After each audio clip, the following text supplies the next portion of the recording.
Well, all eyes are on Paris this week, the big climate change summit, and that can take decisions that can affect all of us and generations to come.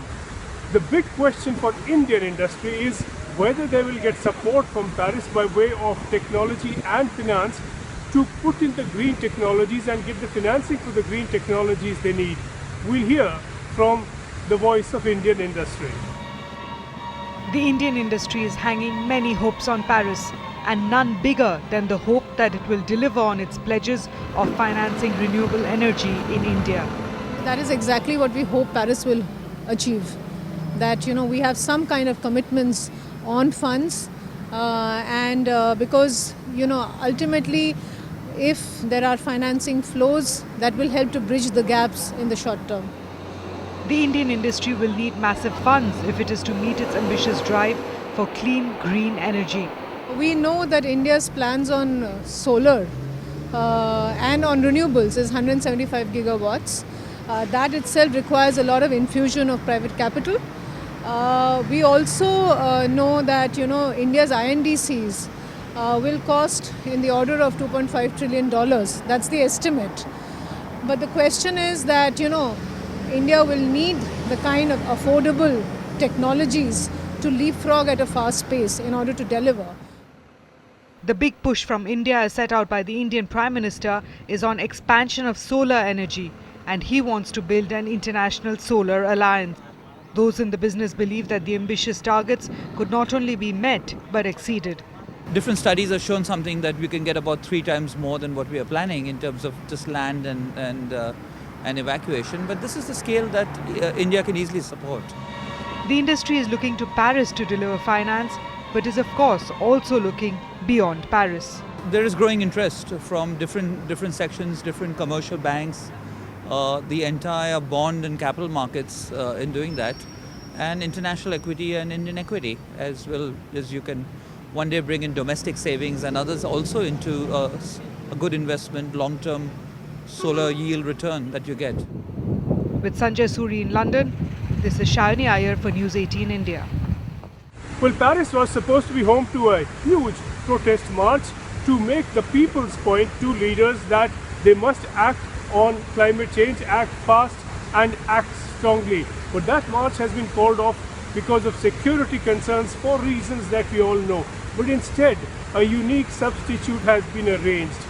People who were intending to join the march and who cannot now do so are going to send their shoes to be placed at the Place de la République to make the point that they are not here, but they are making the protest anyhow.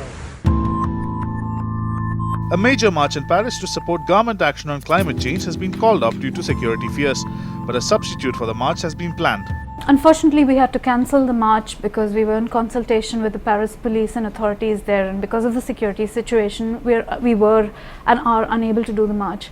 But instead, we have an extremely inspiring action where we've asked people to donate their shoes. So what we're going to do is in Place de la République in France, in the main square where we were going to have a mega march, instead we're going to decorate the whole area with shoes. Those shoes are symbolic of the people who wanted to be there but are unable to. In place of the Paris march, Awaz is concentrating instead on a protest march in London. London was always going to be a mega march for us, and last year hundreds of thousands of people turned out.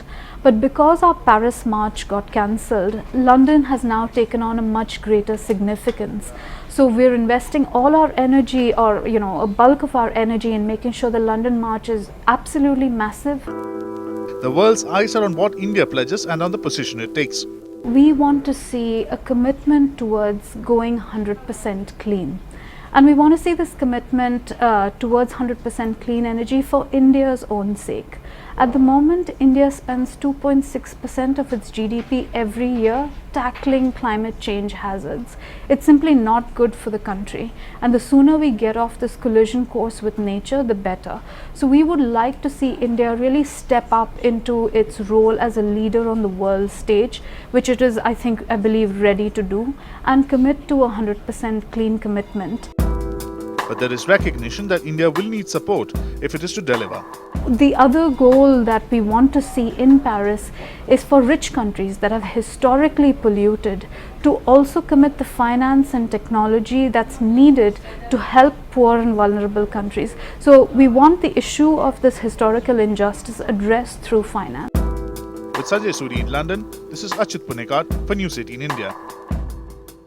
Well, just how scary is all this climate change talk? We've all asked that question to ourselves and to others. We do not quite know. We do sense that there is an alarming situation building up, and we have the evidence of that or indication of that from scientists and a whole battery of scientists from around the world.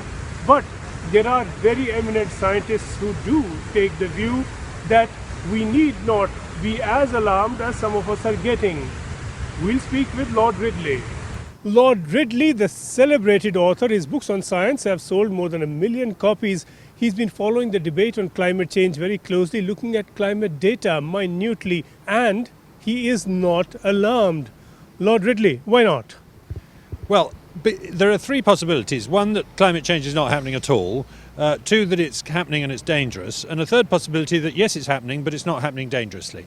And if you look at the way the world has warmed up in the last 30 years, it's done so very, very, very slowly.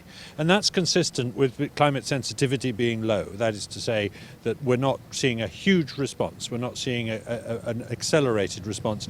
And all the data is pointing in that direction. So we're going to get many decades of gentle warming without much harm. But could there be a tipping point that will lead us to a dangerous situation? Tipping points are possible, but the Intergovernmental Panel on Climate Change looked at this very carefully in their latest report and said that most of the tipping points are very unlikely. For example, the Gulf Stream slowing down or the Indian monsoon failing. These are very unlikely things in the current century anyway. There are a lot of expectations of India that, for example, it should give up its coal option for energy. What are India's choices in Paris? India is going to play a very important role in the Paris conference because it essentially represents the developing world. And it is quite rightly using coal to bring electricity to people who need electricity to get them out of poverty and to give them better living standards. It is unlikely, I think, that India will want to stop doing that. And it is unlikely that it can do the same for the enormous numbers of people involved, that it can do the same with renewable energy or even with gas. So it will probably want to keep its options open to continue burning some coal while gradually making a transition to nuclear and gas and perhaps renewables as well. India has declared its intentions of what it will do to contain global warming. Do you find that statement of intentions reasonable and sufficient? Well, I think India's plans are reasonable given where it is economically and how much economic growth it expects to be able to achieve. I think we will not solve this problem without new technology, particularly in the nuclear field. And so India is right at the moment to have relatively modest plans. And of course it must try to improve energy efficiency and must try to reduce carbon emissions. And it is planning to do that. But it should be very careful not to tie itself into some unattainable goal. India is looking for technology and finance. How realistic is it that these expectations might be met in Paris? Paris is going to produce non-binding agreements on climate targets, and I think it's going to produce a non-binding agreement, if there's an agreement at all, on climate finance. That is to say $100 billion a year going from the rich countries to the poorer countries of the world. That is very unlikely. I mean, it's just not likely that the American Congress is going to agree to that. $100 billion a year is a lot, even for the wealthy countries. So I don't think that's going to happen. As for technology, yes, I think there is a real prospect of advancing technology and help from the developing world to help the emissions in the developing world come down through technology. There is a perception that India is being singled out now as the one bad guy in this scenario because China is seen as coming on board with its declarations of a peak number and a peak year. Is India right to hold out alone for itself and for other developing countries? I think India is right to stick to its guns because it has further to go in terms of economic development than China. China has only promised that its emissions will peak. It hasn't promised that they will come down overall, and it's mainly promising that in terms of emissions per capita. And of course, India has a faster growing population than China, albeit growing much more slowly than it used to. And so I think it does have to stand for, we must not throw the baby of economic development out with the bathwater of climate change. Lord Ridley, thank you very much. Thank you. Time for a short break now, but we'll come back to the question just how alarming climate change is, or talk of climate change is. Stay with us. India is a very large country with 300 million people with no electricity, and the Prime Minister wants to build the power plants, coal and nuclear, to provide them with electricity, and the coal plants produce carbon dioxide emissions. So everybody wants India to stop, at least all the people who are alarmist about the climate change. I personally do not believe in this issue. I think it is very much a fabrication.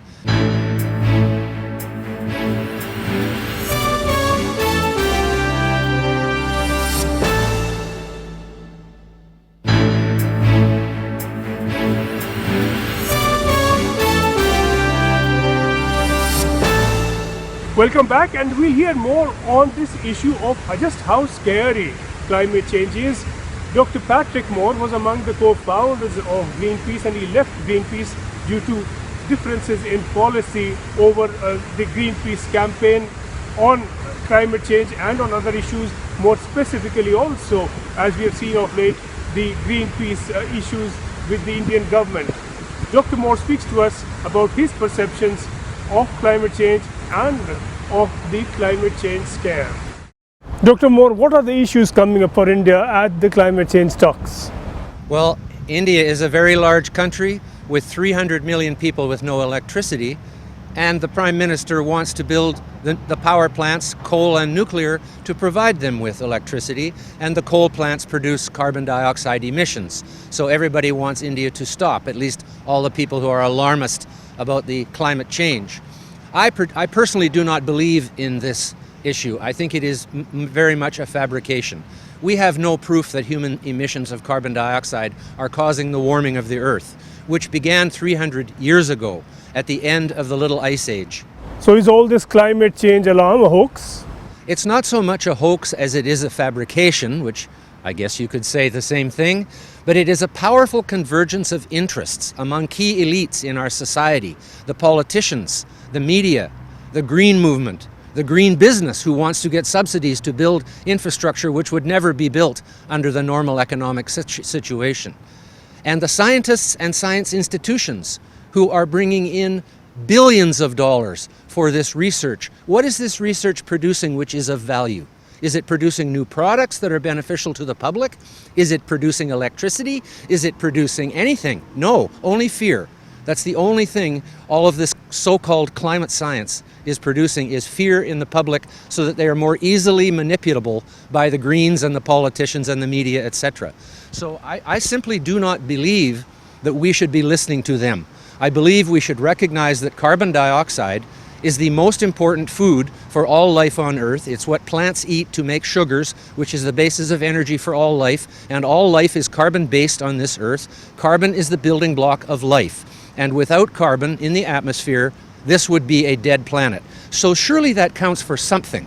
The fact that life would be impossible without carbon dioxide means that at least it has some good to it. And as a matter of fact, I say it's not only essential and beneficial, but it is the most essential and beneficial molecule in the air. Is the Indian Prime Minister right to push ahead with coal as one source of energy despite all that the alarmists say? Yes, I think it's okay to have a balanced portfolio of electricity production. India does not have a huge amount of natural gas, but does have a lot of coal, could have a lot more hydroelectric power. I think that's the one thing that's missing in India's chance, is to use the water coming from Himalayas into hydroelectric dams, which would then provide irrigation for the farmers in the middle of the country who are pumping water with diesel engines now, and would also control the water so they could irrigate a far larger area of land and increase food production. As far as coal goes, India has it, so should use it. I hope they put good pollution control technology on the stacks so that it's not causing damage to health. And nuclear energy is the energy of the future. Even Vietnam, which is a fairly poor country, is building nuclear because they know in the long run it's cost effective and very reliable and safe. The Indian Prime Minister is expected to face a good deal of flack at the climate talks. Should he stick to his stand? He should absolutely stick to his stand. Prime Minister Modi is a very brave man in politics. He was the only one to bring genetic science into the cotton industry, which has doubled India's cotton production and now has made India into an exporter of cotton rather than an importer, and has improved the lives of 70 million people farming cotton. And I know he has the same kind of resolve of bringing electricity to 300 million people and bringing sanitation. Just how strong is the emissions lobby and how far can they influence the outcome of the talks? Well, I think what's going to come out of the climate change conference is not going to be a binding agreement. It won't have any legal force. So people are just going to continue doing what they want to do. Most of it is window dressing, just show for political sake. There's not really any substance. For over 20 years, they have been going to these meetings 4 times a year, thousands of people flying on jet planes, burning fossil fuels, going to these meetings and accomplishing nothing. I say nothing have they accomplished in all this time. They should wrap it up. The real problem is the Intergovernmental Panel on Climate Change is hopelessly conflicted in its mandate from the United Nations. Most people think the IPCC is looking at climate change as a whole. No, their only mandate is to look at the human effect on climate change in the atmosphere. So if the IPCC was to find that humans are not causing climate change, or that it's not dangerous, there would be absolutely no use for them in this world. So they are almost automatically mandated to find on the side of apocalypse and catastrophe in order to keep getting the money that they need to keep scaring us all into thinking we're all going to hell, when in fact we have emitted 1/3 of all the CO2 in human history in the last 18 years because of the exponential increase in emissions, and there has not been any statistically significant warming in 18 years and 8 months actually, and counting. Well, the models have been built by a whole team of government scientists from all over the world, and in the absence of knowing better, you would think they must be talking sense, so many of them. Well, first, whole organizations of government scientists paid by taxpayers' money every year to keep pushing out this stuff, which is of virtually no value. But the most important thing is that a computer model is not a crystal ball. The crystal ball is actually a legendary thing, just like the Holy Grail in the Bible, of the Christian Bible. It's something that doesn't really exist. It is a myth. And so they think with a computer model you can actually predict the future. But even the IPCC has itself recognized that because the climate has so many variables and is chaotic in nature, it is actually impossible to predict future climate. Simply impossible. We will just have to wait and see how it comes. So does the prevailing mantra seem at divergence from precise scientific facts? That is absolutely true. That in itself is a precise scientific fact, I think, because there is no definitive proof in the scientific method, that is through observation and replication, that carbon dioxide has caused any of the slight warming that has occurred in the last 300 years since the peak of the Little Ice Age. We know this for a fact, that it was actually colder during the peak of the Little Ice Age in 1700 AD than it has been since the glaciers melted. They started melting 18,000 years ago.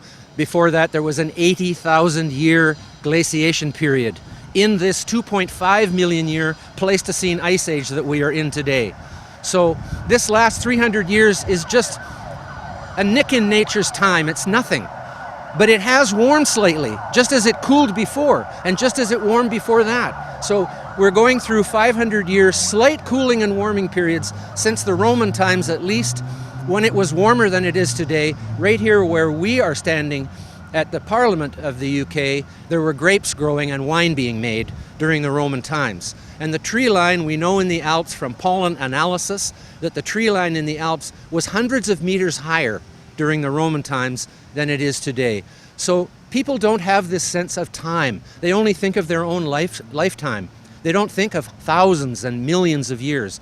And if you study this, like I have, for the last 30 years I've studied this climate issue on a daily basis, you will be a skeptic. And I know one thing for sure as a scientist, that if something isn't completely proven yet, like the CO2 temperature hypothesis, it is not only correct, but it is absolutely mandatory that you be skeptical because you're a scientist. That is your job, is to always question. And my question leads me to the answer, no, we do not have any proof that CO2 causes global warming. What kind of lead could India provide at the climate change conference?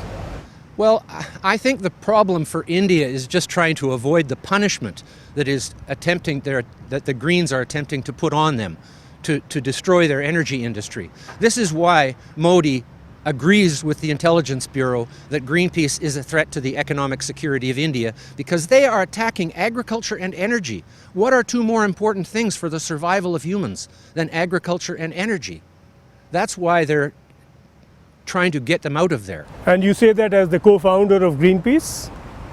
Yes, I do. I left Greenpeace because Greenpeace went in the wrong direction. And today they are even engaged in evil activity, such as their opposition to golden rice, a genetic form of rice that could cure vitamin A deficiency in 250 million children in Asia and Africa primarily, where 2 million die each year and almost 500,000 go blind each year from vitamin A deficiency. Golden rice has beta-carotene, which has been proven in clinical nutrition trials to provide the vitamin A needed, and Greenpeace is against it and calls it a fake, calls it an illusion, says there may be health effects, health problems from golden rice, which is a lie.